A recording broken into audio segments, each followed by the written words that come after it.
Okay, Shavuot Tov, everybody, and welcome to the next class in our post-Shavuot retreat. To cut down on any background noise, I ask everybody to mute their microphones other than Rav Shai. At the end of the lecture, if time permits, Rav Shai will take questions, and I will ask that when you ask your question, please identify yourself. With Rav Shai's permission, this class is being recorded and it will be uploaded to the Keynote Facebook page in the near future. Rav Shai. Thank you so much, Mayor. Shavuot Tov, everybody. It's a great privilege to be back at the Kehillat Hadar Tikkun, even if this is a majorly b'diavad Tikkun, even if this is not the way we would like it. What I wanted to do in the time that we have is to explore a parak of Tehillim, a psalm that I imagine is not well known, that I think personally is one of the more moving prakim of Tehillim, and that offers a really interesting window into the religious life and into the complexity of the religious life that Tanakh is not afraid to embrace. And I'll explain what that means if it sounds abstract in just a second. We're gonna learn Tehillim Perek Kuf Lamed Tet, Psalm 139. And at least on the reading I want to offer, what marks this psalm as unique is its really profound ambivalence about God. And what marks it literarily as a kind of, extraordinarily interesting literary document is the way that it uses ambiguity to express ambivalence. All kinds of words that might mean positive things about God, might also mean negative things about God. And the text struggles in a really interesting way, I think, with the ways in which God's presence can feel both healing and affirming and supportive on the one hand, and oppressive and impossible on the other. And we will see that very carefully as we go. I want to ask, what I'd like to do is read the text verse by verse, have someone, a volunteer, Mayor, maybe it'll be you if that's okay, to read each pasuk in Hebrew, then I'll offer the JPS translation, and then we'll go through it more carefully. I just think people should hear it all the way through before we kind of begin to work through it. So, Mayor, are you willing to do that for me? Do I not have you, Mayor? Okay. Now I don't know if anyone can hear me. Mayor is muted. Mayor is muted. Mayor is no longer muted. Can you hear me now? Mayor, perfect. Thank you. Okay. All right. So, one pasuk at a time. Yeah. You know something? I've lost the sheet. It was up here a second ago, and now it is gone. Here it is. I got it. Okay. Great. David Mizmor. Adonai kartani vateda. For the leader of David, a psalm, O Lord, you have examined me and know me.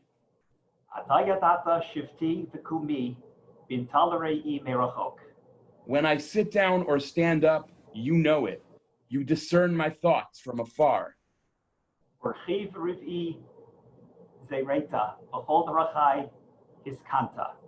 You observe my walking and reclining and are familiar with all my ways.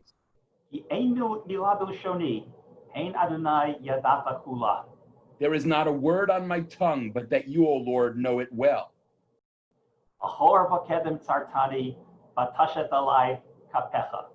You hedge me before and behind. You lay your hand upon me.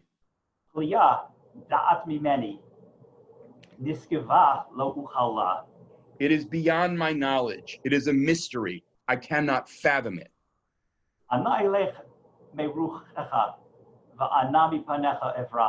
Where can I escape from your spirit? Where can I flee from your presence?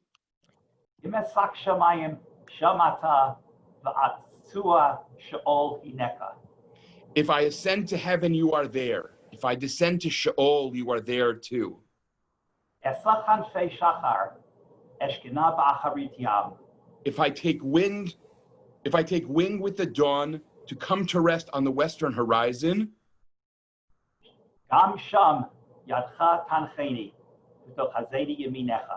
Even there, your hand will be guiding me. Your right hand will be holding me fast. ואומר, אך חושך ישופני, ולילה אור בעדני. If I say, surely darkness will conceal me, night will provide me with cover, גם חושך לא ישכח lo yachshich mimecha, ישכיח ממך, ולילה כיום יאיר כחשיכה כאורה. darkness is not dark for you, night is as light as day. Darkness and light are the same. כי אתה קנית כליותי, תסוכני בבטן אמי. It was you who created my conscience. You fashioned me in my mother's womb. עודך על כי נוראות נפלאים, מעשיך ונפשי יודעת מאוד. I praise you, for I am awesomely, wondrously made. Your work is wonderful. I know it very well. לא נחת עצמי ממך, אשר עשיתי בסתר, רוקמתי בתחתיות ארץ.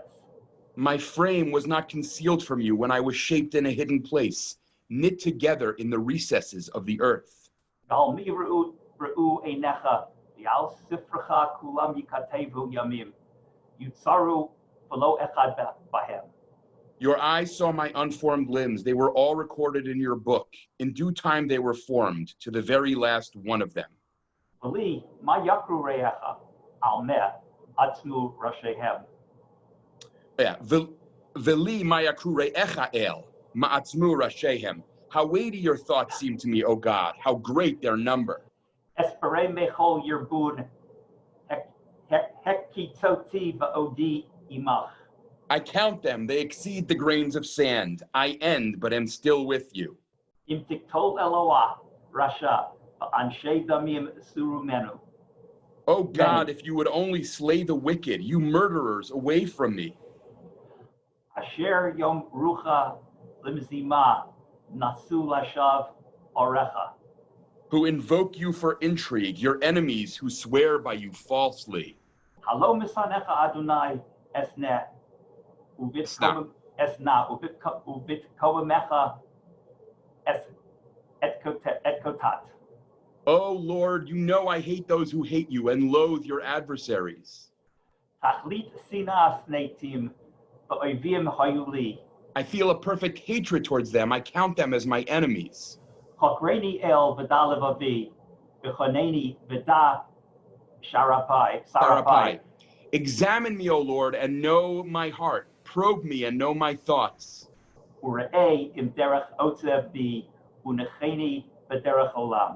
See if I have vexatious ways and guide me in ways everlasting. Okay, easy, right? Everyone understands this. Everyone understands why I wanted to learn it, and we're good. Okay, thank you, Mayor.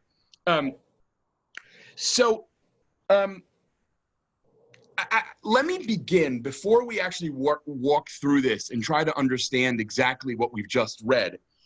Let me just begin by saying that this seems to be like a deeply personal, intimate way of expressing a challenge, a battle, a struggle that the psalmist is going through.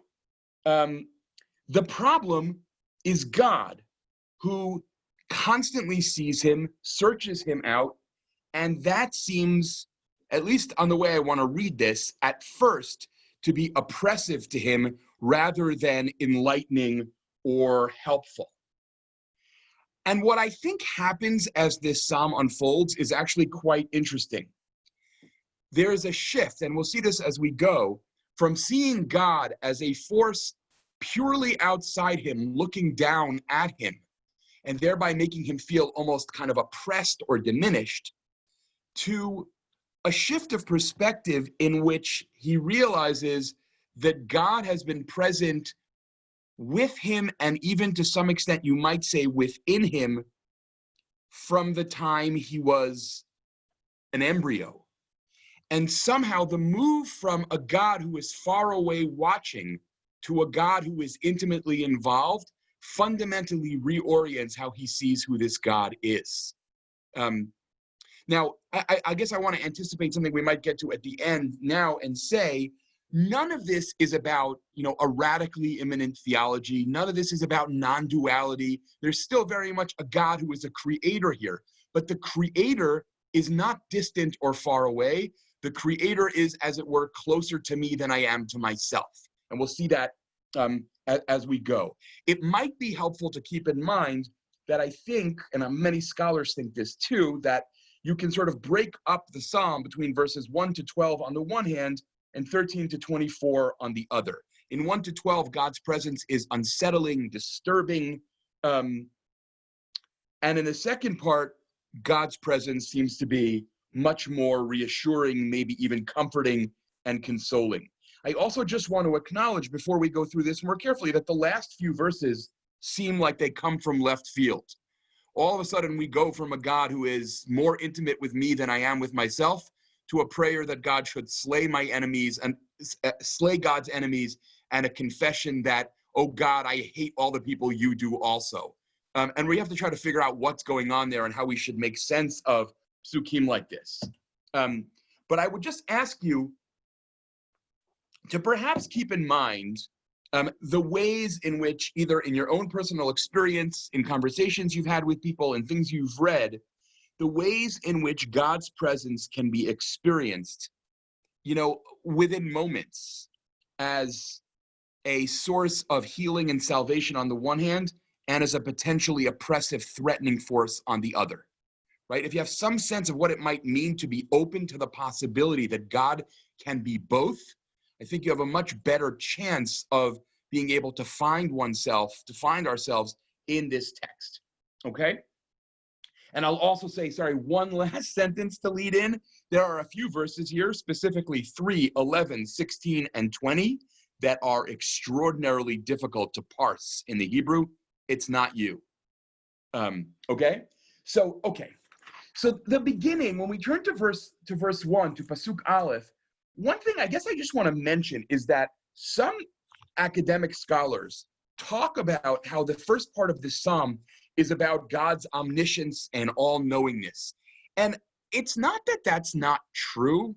It's just that I think there's a danger of lifting a psalm like this away from personal relationship and towards like metaphysical categories. It's true, God may be omniscient, but what's interesting here is not the nature of God's knowledge. It's that this psalmist feels like no matter where he goes, what he does, what he thinks, what's happening, God is always watching him. This is a relational description, not a philosophical description of God. I think that really matters. He's not making a claim about God's knowledge. He's actually evoking a very primal sense of being examined and known in every detail, an experience that might sometimes be comforting, but might also be kind of hard to bear. Okay, so we'll start at the beginning. Lamnatzeach leDavid mizmor, for the leader or the conductor. Those of you who have studied Psalms with me know that leDavid is one of the hardest words to translate in the Psalms, as crazy as that sounds. By David, for David, in the Davidic tradition, for the Davidic king. Any of those are possibilities. Not really clear what it means exactly. A psalm. And then we hear, Adonai chakartani vateda. Oh God, you have examined me, you have searched me out and know me. Ataya data shifti vekumi. You know my sitting and my going. This expression obviously is what Bible scholars like to call a merism, right? You take two opposites and through them you include everything within them, right? It doesn't mean shifti vekumi, but not when I'm lying down. It means no matter what I'm doing, you are there. Another interesting example of a merism, if that is not a familiar term to you, is the first psalm in Kabbalat Shabbat, Tehillim 95. Asher biyado mechgirei aretz v'toafot harimlo.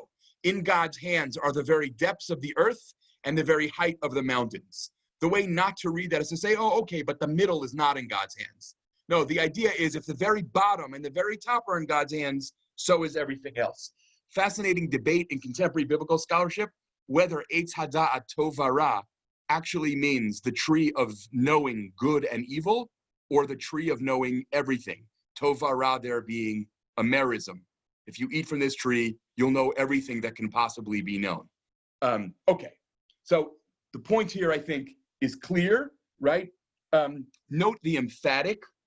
Instead of saying yadata shivti v'kumi, which would be perfectly fine in biblical Hebrew, the text says ata yadata shivti v'kumi. It is you who knows, right? Is the emphatic. It is you who know when I sit down and when I get up.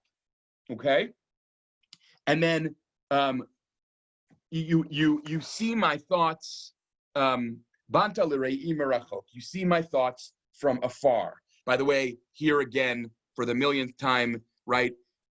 Tanakh is interested in not just God examining my deeds, but also God examining my heart and my mind. God knowing me, kind of as it were, all the way in.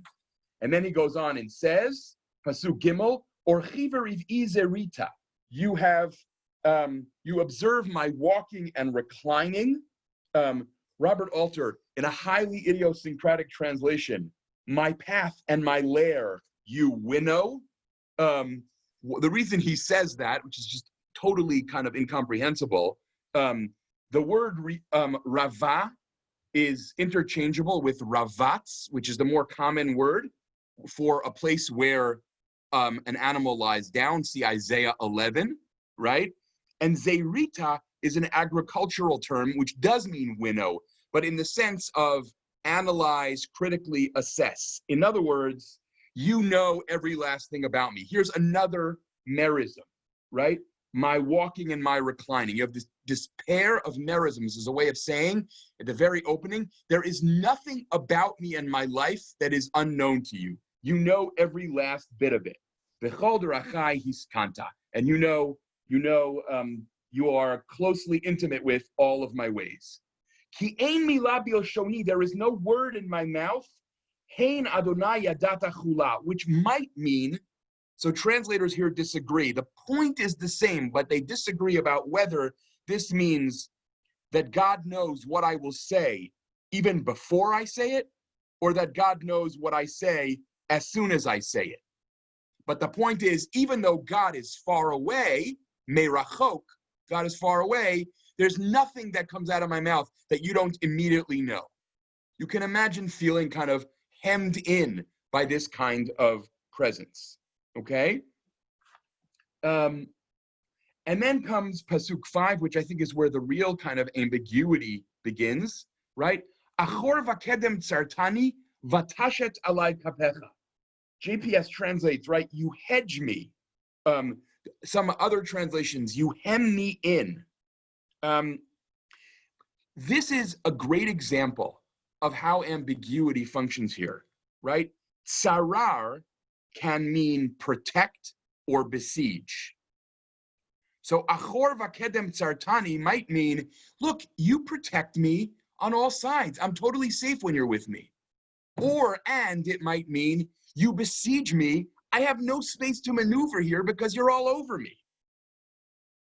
It's almost like, without being too kind of colloquial, the experience of God as a kind of stalker. Like, enough, give me some space. That's what he, I think ambiguously is expressing his ambivalence, okay? Is God besieging, protecting, or is the psalmist having a hard time telling those two things apart? Another way, by the way, if you want to see that ambivalence, vatashet alai kapecha, the expression to lay your hand on someone has the same double meaning in Hebrew as it does in English. Lay your hand on me and comfort me. Don't lay your hand on me, right? And so here, this pasuk, both of the colons of this pasuk, both pieces of this expression can be read as suggesting intimacy or oppression. And I think that really begins to get at the experience that is fundamental to him. Okay, Pasuk Vav 6, right? Pli'at da'at mimeni nisgeva lo uchala. So GPS translates, right? It is beyond my knowledge. It is a mystery. I cannot fathom it. Okay, that's possible. But a couple things about this. Pele can suggest wonderfulness, but also something that is extraordinarily difficult to understand. I can't figure it out. I can't fathom it. I think I brought in the source sheet Psalm 131:1. At least I meant to. Lower down, if you scroll down and look at it, as an example of that. Now, nisgeva lo uchala, GPS says, it is a mystery, I cannot fathom it. However, lo uchala might mean I cannot evade or defeat it. Think about what Yaakov is told, right? Kisarita im Elohim b'manashim vatuchal. You wrestled with gods and people and defeated them and were victorious. The rather insane, moving name of Israel, according to Tanakh. You wrestled with people and gods and you won. So it's interesting. Pleadat meni niskavalu chala, the GPS translation is kind of beautiful and pious. It is beyond my knowledge. It is a mystery. I cannot fathom it. But what about another possible translation, changing none of the Hebrew, right? It is too difficult for me to comprehend. It is high above me. I cannot fight it. It's a very different feel, right? And again, this is what I mean, ambiguity, ambivalence. None of these translations are stretches, okay? And then we're going to intensify now and see from verse 7 on the sheer inescapability of God's presence. So, okay, verse 7, Ana elech meruchacha ve'ana mipanecha evrach. Okay? Now, some modern Bible scholars and traditional scholars too, traditional parshanim, read this as a statement of piety.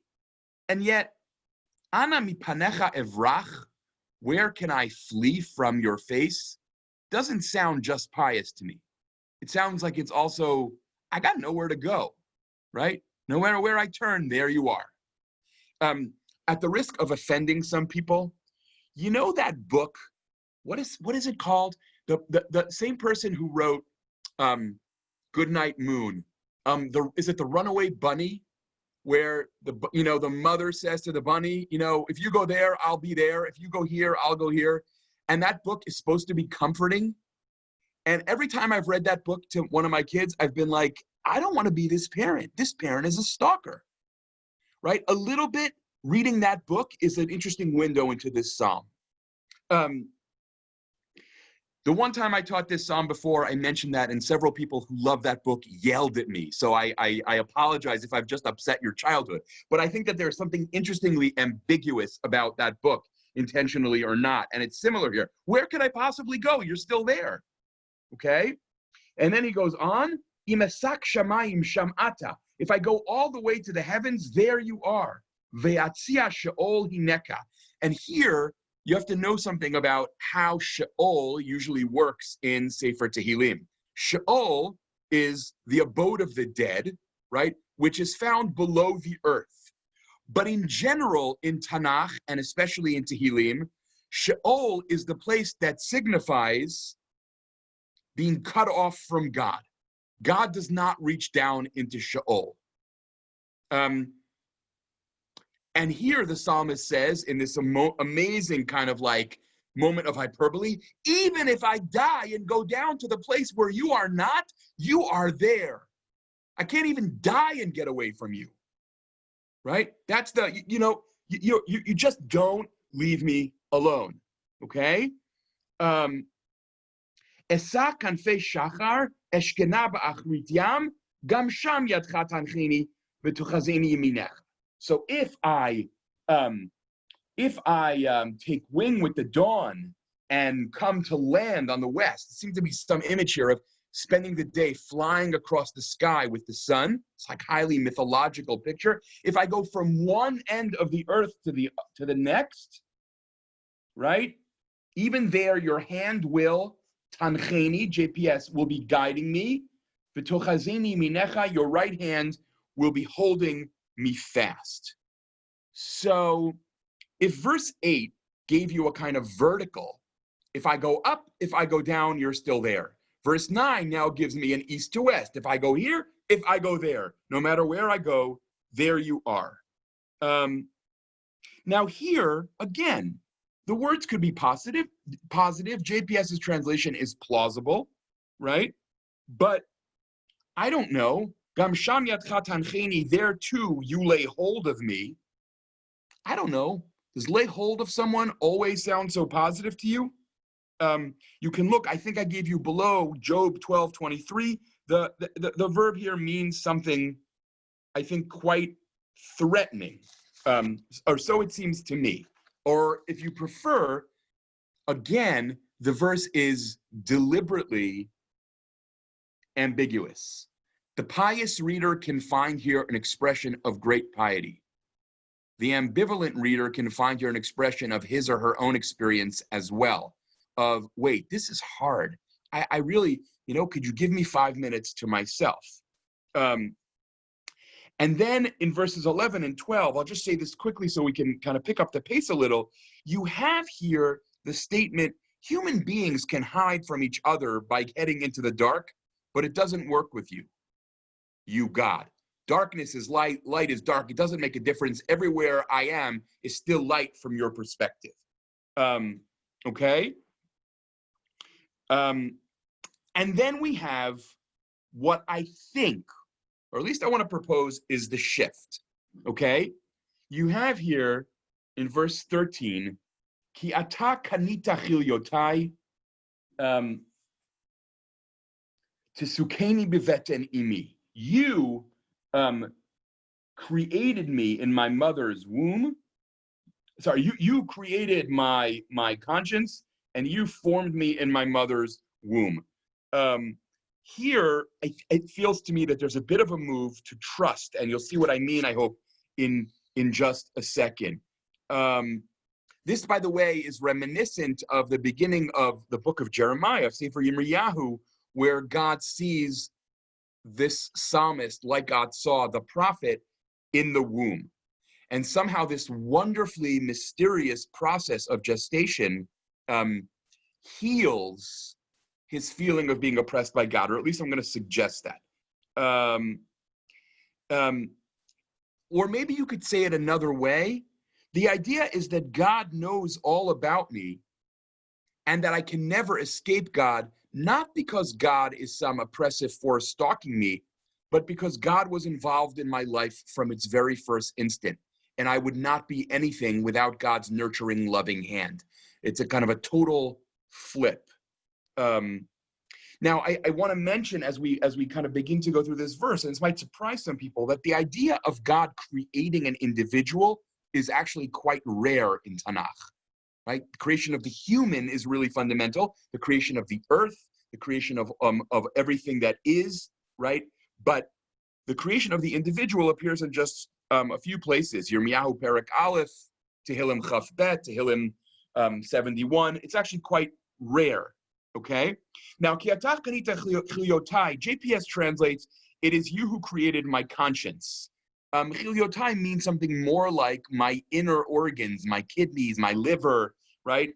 And the idea here, it's not my liver, it's my kidney. The idea here is that the kidney is like a synecdoche for the whole inner region where the conscience lives. Now, this is, unless you're a professional intellectual historian, you probably don't think about this, but every culture imagines different functions of the human identified with different organs, right? So you might think of conscience as living in your brain, you might think of it as living maybe in your heart. In the ancient Near East, conscience lives in your kidneys. I think the idea might be, I'm not sure about this, I think the idea might be, how you feel some things even deeper than your chest, like in your belly you just did something wrong. That's where conscience is. Like you get a stomach ache knowing what you just did. And so there's this kind of association that the conscience is even deeper down into the self than the heart is.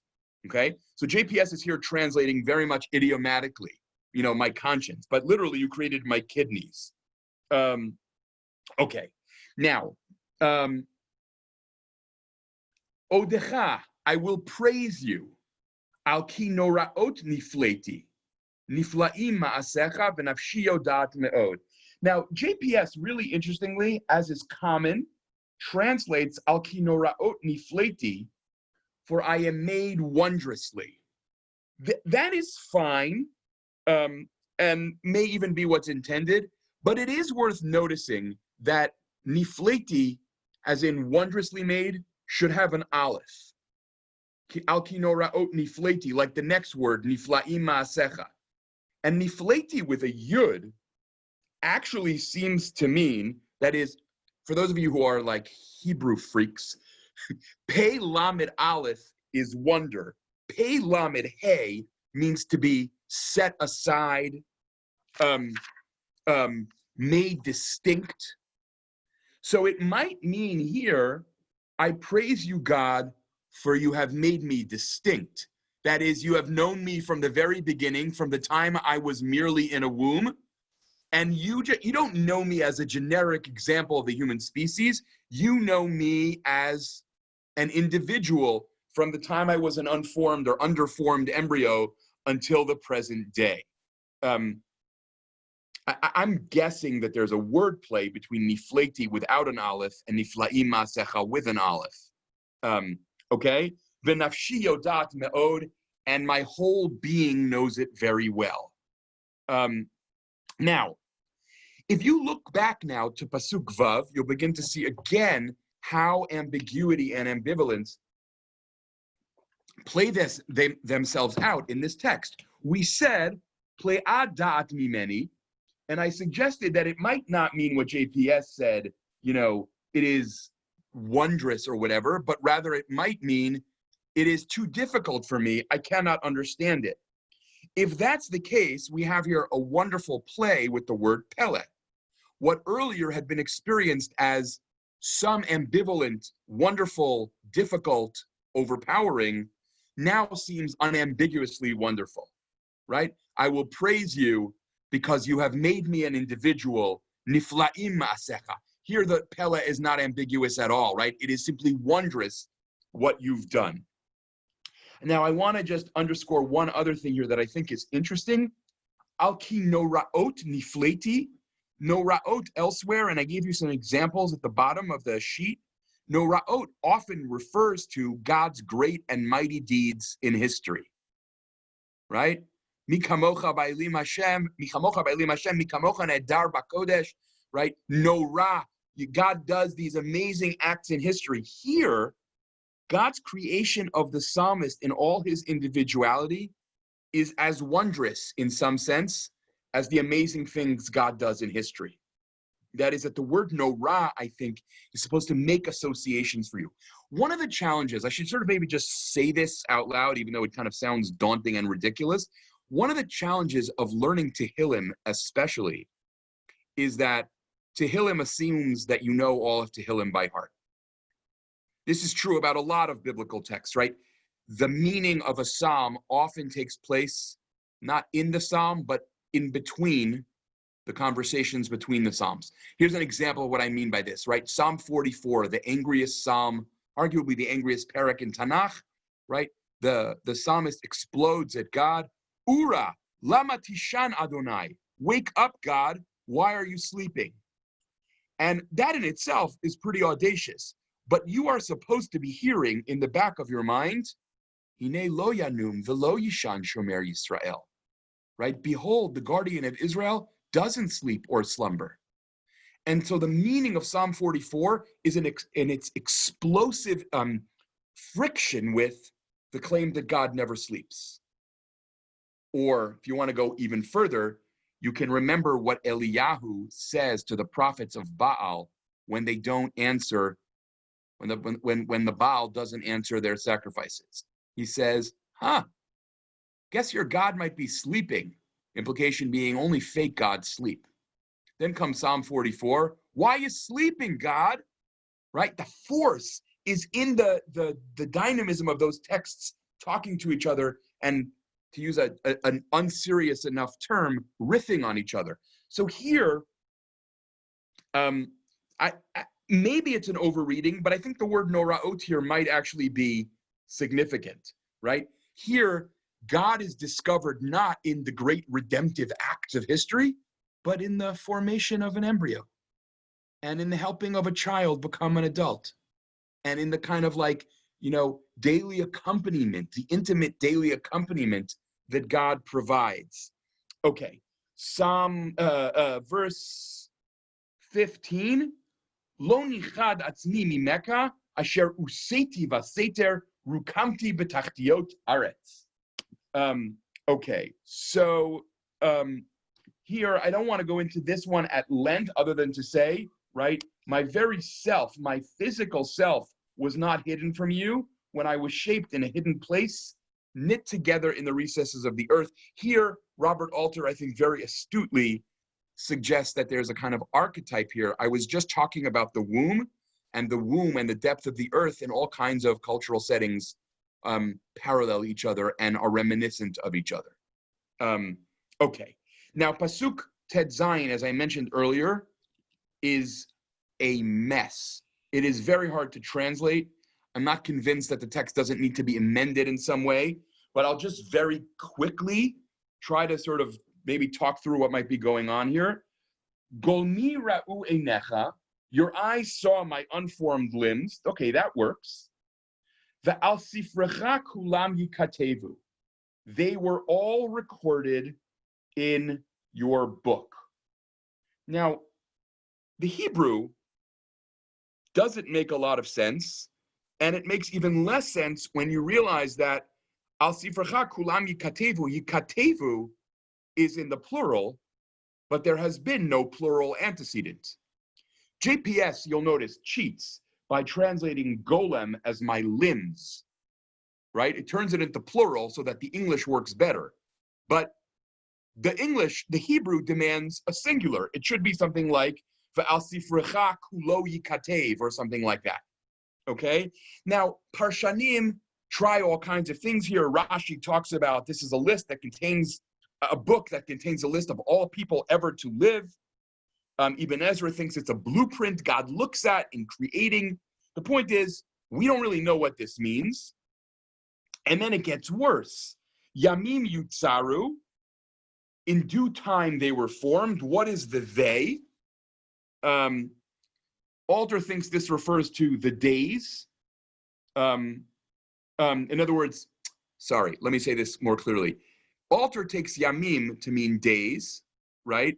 The days were fashioned. JPS takes yamim to mean over time they were fashioned. In time they were fashioned. And then velo or velo echad bahem. I don't know what that means either. To the very last one of them, JPS says, Robert Alter literally just imagines there's a word here that's not there. He translates to the very last one of them. I'm sorry, not one of them did lack. He literally translates this verse as if it said, Velo echad bahem yechsar. If you want to know where yechsar comes from, your guess is as good as mine. He just makes it up to make the verse work, which you can do, but it's okay. The point here is, this verse is a mess.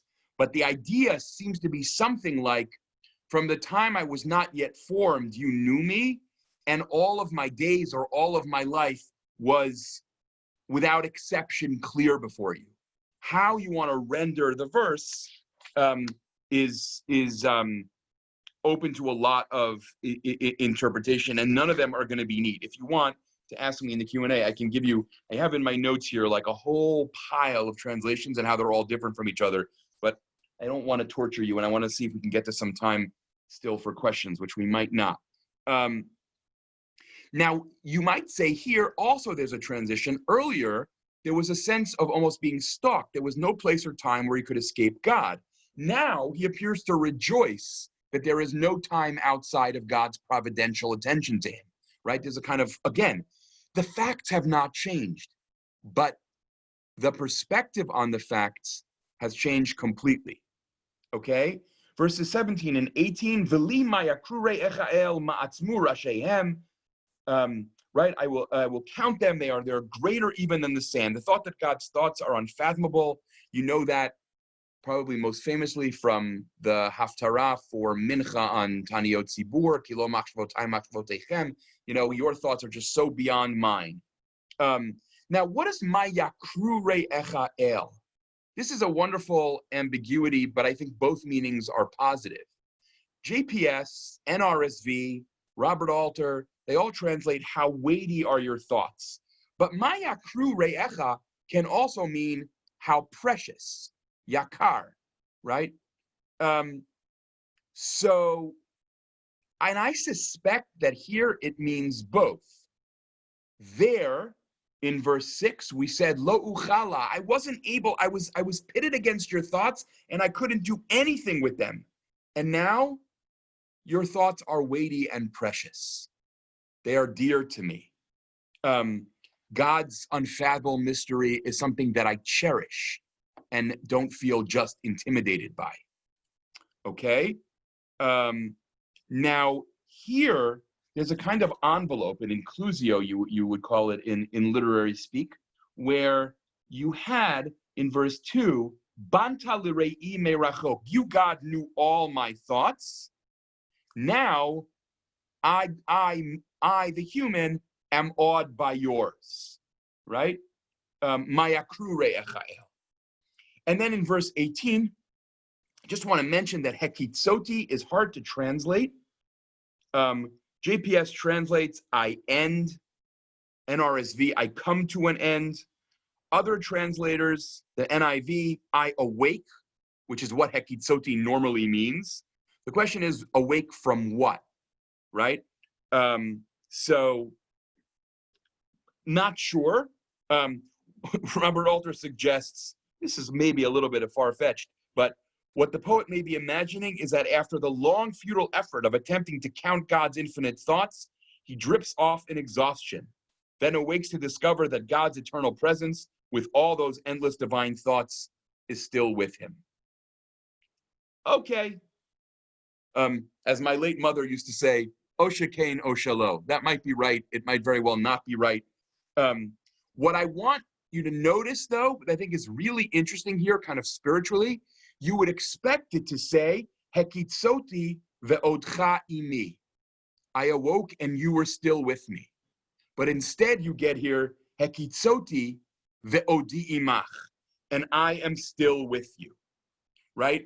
Here, notice the dramatic transformation that has happened from verse 7. Where can I flee? To verse 18, I wake up and I'm still with you. What I think might be meant by I am with you as opposed to you are with me, which would make more sense, I am with you seems to be marking a transition whereby the main point he's making is his commitment to God rather than God's commitment to him, right? Because we're going to see in a minute his fantasy, his disturbing verses about, wanting God's enemies to be wiped out.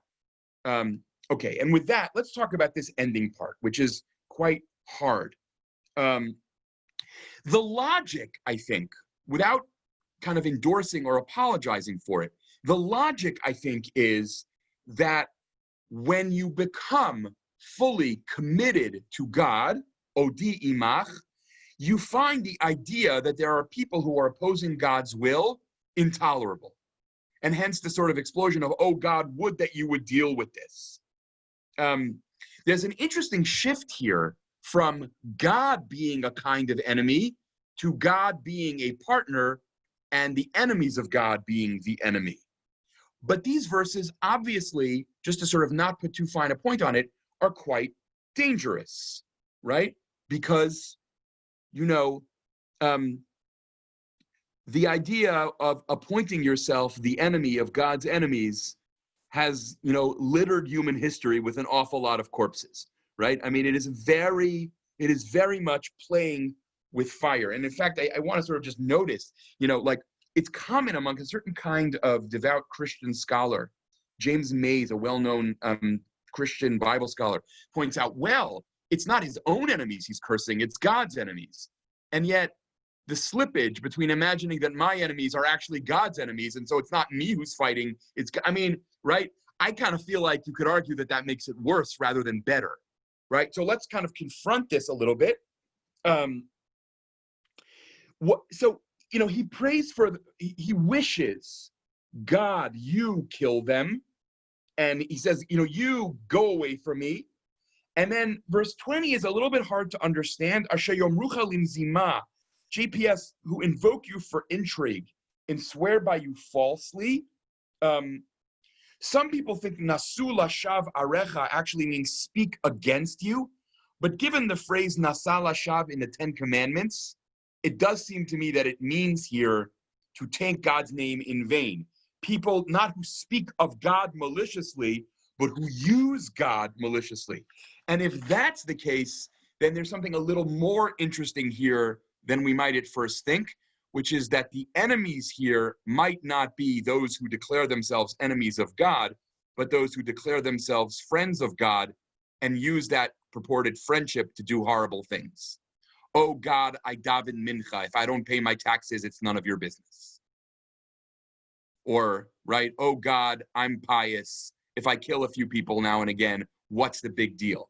Martin Buber talks all the time about how the danger of religion is that it's so often just a form of buying God off. God, I'll give you worship, you give me license to do what I want. So if that is part of what's going on here, I don't think it solves the problem, but it makes it more interesting, right? Those who swear by your name might actually be a way of saying, you know, the enemies of God are not who we sometimes think, or are not only who we sometimes think. That there is real slippage in that category.